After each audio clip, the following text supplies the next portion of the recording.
સુરતમાં પોસ્ટા દ્વારા police commissioner Anupamsinh ગેહલોતના સન્માનમાં ભાવભીની વિદાય સમારંભ યોજાયો, જ્યાં વેપારી સમાજે તેમના યોગદાનને બિરદાવી ઉષ્માભર્યું વિદાયમાન આપ્યું. Federation of Surat trade and textile association પોસ્ટા દ્વારા સુરતના પોલીસ કમિશનર અનુપમસિંહ ગેહલોતના માનમાં ભાવનાત્મક વિદાય સમારોહનું આયોજન કરવામાં આવ્યું હતું.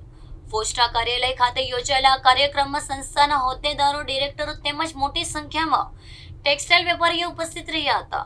કાર્યક્રમ દરમિયાન ઉપસ્થિત માનવોએ ગેહલોતના કાર્યક્રમને યાદ કરીને તેમના કાર્યની પ્રશંસા કરી હતી. શહેરમાં કાયદો અને વ્યવસ્થા જાળવવા માટે કરાયેલા તેમના પ્રયાસોને બિરદાવવામાં આવ્યા હતા. વેપારી સમાજ સાથેના તેમના સુમેળભર્યા સંબોધનની પણ પ્રશંસા કરવામાં આવી હતી. પોસ્ટા દ્વારા તેમને શાલ ઓઢાડી અને સ્મૃતિ ચિહ્ન અર્પણ કરીને સન્માનિત કરવામાં આવ્યા હતા.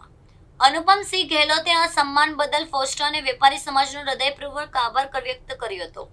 તેમણે સુરત શહેરમાં મળેલા સહકારને જીવનભર યાદ રાખવાની વાત કરી હતી. કાર્યક્રમ દરમિયાન અનેક વક્તાઓએ તેમની નવી જવાબદારીઓ માટે શુભેચ્છા પાઠવી હતી. સમગ્ર કાર્યક્રમ ભાવનાત્મક વાતાવરણ વચ્ચે સંપન્ન થયો હતો. વેપારીઓ તાળીઓના ગગડાટથી ગેહલોતને ઉષ્માભર્યું વિદાયમાન આપ્યું હતું.